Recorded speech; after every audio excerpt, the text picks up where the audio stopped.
Good morning আমার নতুন আরেকটি ব্লগে তোমাদের অনেক অনেক স্বাগত। আশা করি খুব ভালো আছো, আমিও ভালো আছি। আর সকালবেলা দেখো রান্নাবাড়িতে ব্যস্ত। কি রান্না করব, এখানে আছে লাফা শাক আর পালং শাক, এটা দিয়ে একটু বড়ি দিয়ে আর হচ্ছে আলু আর বেগুন দিয়ে করছি। আর এখানে দেখো এরা খেলাধুলো করছে। তো আমার পতিদেব ঘুম থেকে উঠলো, তো এখনও চা খেয়ে বেরিয়ে যাবে। আর আমি রান্নাটা বসিয়ে দিয়েছি। আর আলু একটা কি রান্না করব বুঝতে পারছি না। নিরামিষ আছে তো আজকে আমাদের, মানে শুক্রবার প্রিয় নিরামিষ হবে। তো ভাবছি যে আলু মানে ঝুরঝুরি করে কেটে একটু পাতলা করে ঝোল করব, কালো জিরে কাঁচা লঙ্কা ফোড়নে দিয়ে গরম গরম খেতে ভালো লাগবে। তারপরে ওটা বসিয়ে দিয়ে মেয়েকে খাইয়ে ঘুম পাড়িয়ে দিলাম। আর এর জন্য আমার দরজাটা যে সব বন্ধ আছে, পর্দাগুলো, কারণ মেয়ে ঘুমিয়েছে আর আমি একদম আস্তে ধীরে ঘরটরগুলো ঝাড় দিয়ে নিচ্ছি। তো আজকে আমার অনেক তাড়াতাড়ি বেরোতে হবে। মেয়ে উঠলে পরে, জানি না কখন উঠবে, তো উঠলে পরে ওকে আমি স্নান আর খাওয়ানোর পরই বেরিয়ে যাব। আর এর মাঝখানে আমি ওর ওঠার আগে আমি এগুলো সব কাজকর্ম সেরে রেডি হয়ে নেব, যাতে আমার অসুবিধে না হয়। ও উঠলে পরে ওকেই আমি খেয়াল করতে পারি। আর এদিকে ছেলেকে না ভাত দিয়ে এসছে, ও দুদিন ধরে নিজে হাতে খাচ্ছে, এটা আমার খুব ভালো লাগছে। অনেকটাই ছড়াচ্ছে ফেলছে, কিন্তু শিখছে আর কি খাওয়াটা।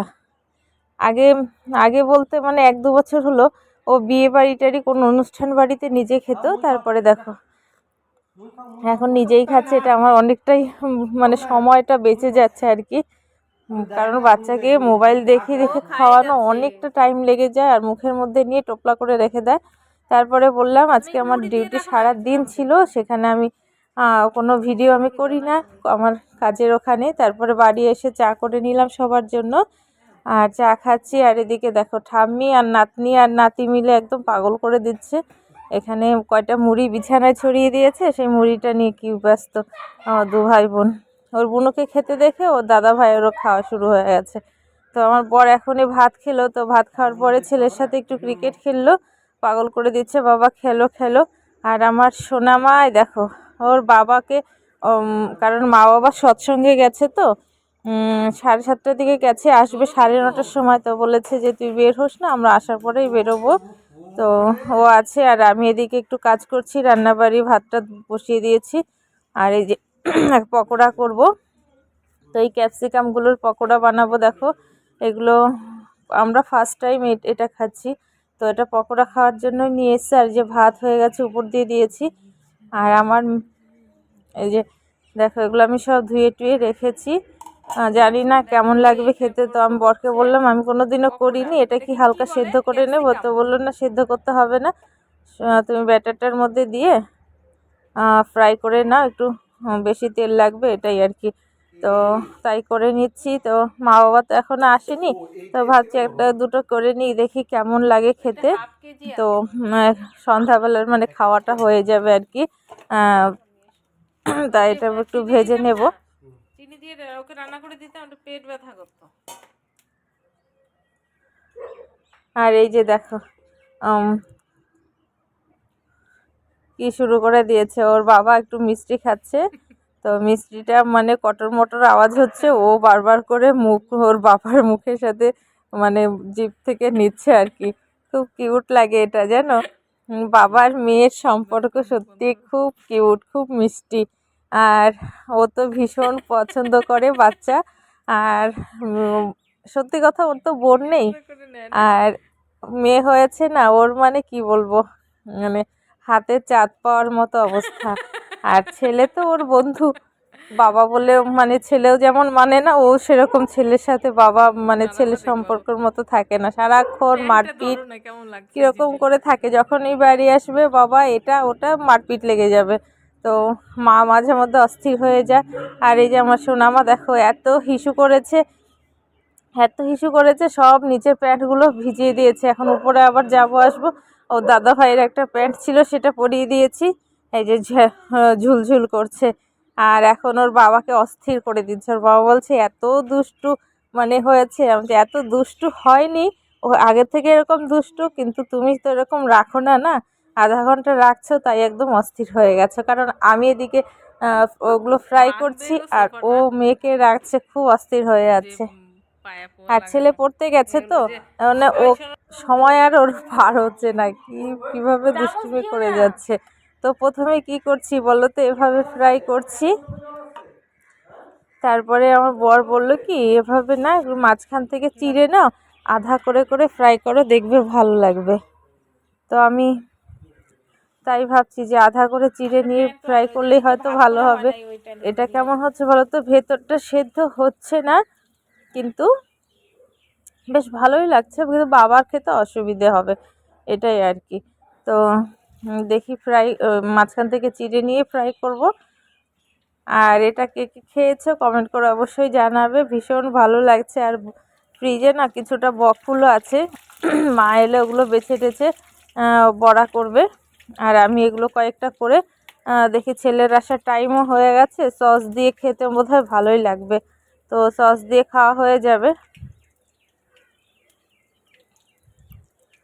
শীতের দিনে না এইসব খাওয়া ভীষণ ভাল লাগে, তাই না বলো? সত্যি কথা বলতে শীতের দিনে এই ভাজা টাজা এই সমস্ত জিনিস আর রকমারি সবজি থাকে, যার জন্য খুব এই রান্নাবাড়ি আমার তো ভীষণ ভালো লাগে। আর দেখো রাতের বেলা না আমার আমার তো বিশেষ ভালো লাগে ডাল সেদ্ধ আর এরকম পকোড়া, যে কোনো কিছুর একটা পকোড়া যদি হয় আমার আর কিছুই লাগে না, যতই তোমার মাছ মাংস থাকুক কিছুই লাগবে না। তো সকালে রান্না করেছিলাম হচ্ছে লাউ, আর লাউটা মুগ ডাল দিয়ে করেছিলাম। মুগ ডালটা একটু লাল লাল করে ভেজে নিয়ে তারপরে লাউ দিয়ে ঘন্ট করেছিলাম, ভীষণ টেস্টি হয়েছিল। আর আমার বরের এটা খুব পছন্দ, যে লাউ দিয়ে মুগ ডাল দিয়ে করলে পরে ভাল লাগে, এমনি শুধু লাউ ঘন্ট করলে অত খেতে চায় না। আর মাছের মাথা দিয়ে করলে কি হয় বলো তো, এক লাউ ঘন্ট আবার মাদের জন্য নিরামিষ করব, আবার আমাদের মাছের মাথা দিয়ে করব, তো সেটা আমি করি না, নিরামিষই করে থাকি। তো মুগ ডাল দিয়ে করেছি, এটাই ভাল লাগছে বেশি, মারও ভাল লাগছে। তো মুগ ডালটা একটু গলে গেলে ওর ভাল লাগে না, গোটা গোটা থাকলে বেশি ভালো লাগে। তো আমি এখানে তেলটাও ঢেলে নিয়েছি, দেখলাম তেল একদমই নেই। তারপরে দেখো এখানে দুটো ভেজে নিয়ে তুলে নিচ্ছি, কেমন হয়েছে আগে খেয়ে নিয়ে তারপরে আবার কয়েকটা করব। তারপরে যদি ভালো না লাগে আবার হালকা একটু সিদ্ধ করে নেব লবণ দিয়ে।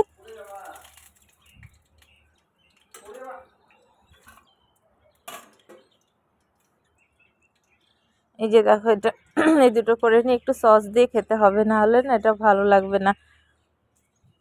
আর মেয়ে যা দুষ্টুমি করছে, আমি সস এদিকে ঢালছি, ও একদম থাবা দিয়ে দিয়েছে যেন। আর এই যে তারপরে চিড়ে ভাজছি, মানে মাঝখান থেকে চিড়ে নিয়ে দুই খণ্ড করে, একটাকে দুটো করে নিয়েছি, তো সেটা এখন ভেজে নিচ্ছি। আর আমার বর একটু ভিডিও করে দিচ্ছে ও মেয়েকে কোলে নিয়ে, তো সেরকম পারছে না, মোবাইলটা দেখো কাঁপছে, একটু কষ্ট করে তোমরা দেখো।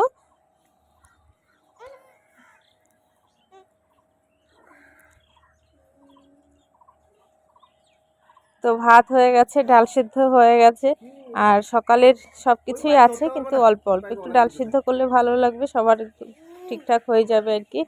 আর রাতের আমাদের বেশি রান্না হয় না, রাতে শুধু ভাতটাই হয়, আর এই যে এরকম ছোটো মোটো কিছু একটা রান্না হয়ে যায়, পকোড়া বা ডাল সিদ্ধ যা কোনো কিছু একটা কিছু রান্না হয়। এই দেখো সসটা দিয়ে নিচ্ছি। তো ছেলে এখনও আসেনি পড়ে, আর এগুলো সব ফ্রাই করে নিয়ে তারপরে হয়তো ও ততক্ষণে চলে আসবে। আর এই যে ও মেয়েকে নিয়ে ব্যস্ত, মা আবার হিসু করে দিয়েছে, অস্থির হয়ে আবার প্যাম্পার্স নিয়ে এসে ওকে পড়াচ্ছে। তারপরে দেখো মানে কতগুলো যে চেঞ্জ হয়ে গেল সন্ধে থেকে। আর এখন কি বলতো, হিসু করলে পরে ওই প্যান্টের সাথে মোজা টোজা সব ভিজিয়ে ফেলে। আর মেয়েদের যে ফ্রকগুলো হয় সেগুলো পরানো তো আরও মুশকিল, সেগুলো তো ভিজিয়ে ফেললে একদম টোটালি মানে খুলতে হবে, তারপরে ওকে চেঞ্জ করতে হবে, এটা একদম অসুবিধা, আর ওরও ঠান্ডা লেগে যায়। তারপর দেখো এই যে এই ক্যাপসিকামটা মাথাটা ভাঙা ছিল বলে ওর মধ্যে তেল ঢুকে গেছে অনেকটাই, তো তেলটা এরকমই করছে, আর তেলটা পুরো তেল বেরোচ্ছে। ওই দেখো মেয়ে ধরে নিয়েছে, গরম লাগছে বলে আবার হাতটা তুলে নিল। এত দুষ্টুমি করছে না তুমি ভাবতে পারবে না। তো আমি দুই একটা সেগুলো ভেঙে একটু মুখে দিয়ে দিলাম, ঝাল ঝাল লাগছে তবু সুন্দর খেয়ে নিচ্ছে, ওর ঝাল খুব পছন্দ। এমনি খিচুড়ি করলে খায় না জানো। এই যে বাপ বেটা বেটি মিলে খাচ্ছে দেখো। কিন্তু ওর না আমার বর কি হয়েছে বলো তো, ও খাচ্ছে পরে বিষম লেগে যাচ্ছিল বারবার আর কেমন অস্থির লাগছিল। তো আমাকে বলছে যে এটা বোধহয় আমার মানে এসে হচ্ছে না, ফার্স্ট টাইম খাচ্ছি, অ্যালার্জি টাইপের কিছু একটা হচ্ছে, খুব বিষম লাগছে আর কেমন একটা অস্থির লাগছে। তারপরে দেখো আমরা সব খেয়ে নিচ্ছি আর ও তো মেয়েকে সামলাতে ব্যস্ত। তারপরে এই যে ঝাড়ু নিয়ে পড়েছে, ঘর ঝাড় দিচ্ছে, এটা করছে ওটা করছে। তো এভাবেই আমাদের সন্ধ্যের দিন সন্ধ্যেবেলাটা কাটলো। তো তোমরা দেখতে থাকো ব্লগটি, আর যদি ভালো লাগে অবশ্যই অবশ্যই অবশ্যই সাবস্ক্রাইব করো, লাইক করো, কমেন্ট করো। আর আজকের মতো এ পর্যন্তই, টাটা।